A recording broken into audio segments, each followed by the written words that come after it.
नमस्कार दोस्तों। आज हम बात करेंगे किसान आंदोलन की। ये आंदोलन उन कृषि बिलों को निरस्त कराने के लिए हो रहे हैं जिन बिलों में क्या है किसान उसकी चर्चा भी नहीं करना चाहते।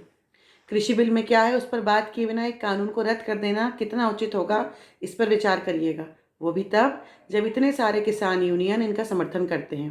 कानूनी रूप से एमएसपी को अधिकृत करना पॉसिबल नहीं है तो फिर उसका इतना विरोध क्यों हो रहा है? किसी अन्य व्यवसाय को जब गारंटीकृत आय की सुविधा उपलब्ध नहीं है तो अन्य व्यवसायों के लिए कितना उचित होगा और कितना अनुचित, इस पर भी विचार किया जाना चाहिए। अभी बताइए, अभिमानी कौन है? कौन बिल के विवरण पर चर्चा नहीं करना चाहता है?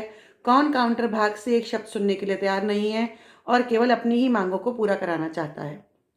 अगर उनके पास बिल को लेकर समस्या होती तो वो बिल पर विस्तार से चर्चा करते और बदलाव का सुझाव देते। लेकिन इस विरोध का किसानों और उनके कल्याण से कोई लेना देना ही नहीं है। ये केवल एक व्यक्ति के बारे में है और वो है नरेंद्र मोदी। पर बावजूद उसके सरकार ने उन्हें एक बहुत अच्छा प्रस्ताव दिया, कृषि कानूनों को 1.5 वर्षों तक रद्द करने का प्रस्ताव।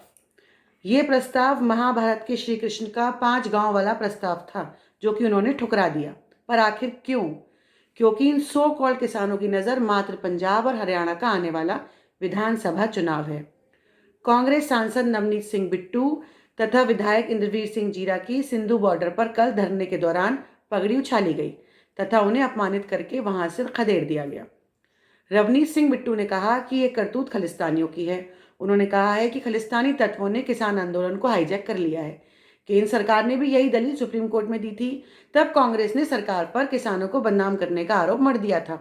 तो क्यों न उसे राजनीतिक आंदोलन कहा जाए? सिख फॉर जस्टिस जैसी देशद्रोही संस्थाएं भी जब ऐसे आंदोलन का हिस्सा हो जाएं, तो इस आंदोलन को क्या समझना चाहिए? 2 महीनों से ज्यादा समय से किसानों द्वारा कानूनों के विरोध में किया जा रहा आंदोलन अब हट प्रदर्शन जैसी स्थिति तक आ पहुंचा है, जहां सरकार और किसानों के बीच 1 दर्जन से अधिक बैठकों के बाद भी कोई हल नहीं निकला और किसान संगठन दिल्ली की सीमा से आगे बढ़कर राजधानी दिल्ली शहर में ट्रैक्टर निकालने की जिद पर अड़े हुए हैं। यदि कल उस ट्रैक्टर मार्च में कुछ अप्रिय घटना हो जाती है तो उसका जिम्मेदार कौन होगा?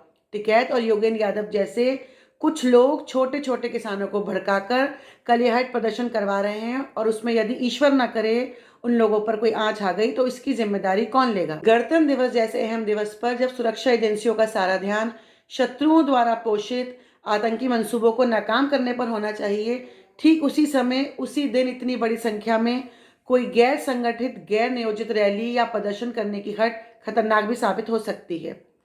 देश के मानस को अब सब समझ आ गया है कि ये लोग क्या करना चाहते हैं, इनके मंसूबे क्या हैं, पर हम जैसे लोग इनके इस देशद्रोह को ध्वस्त करते रहेंगे।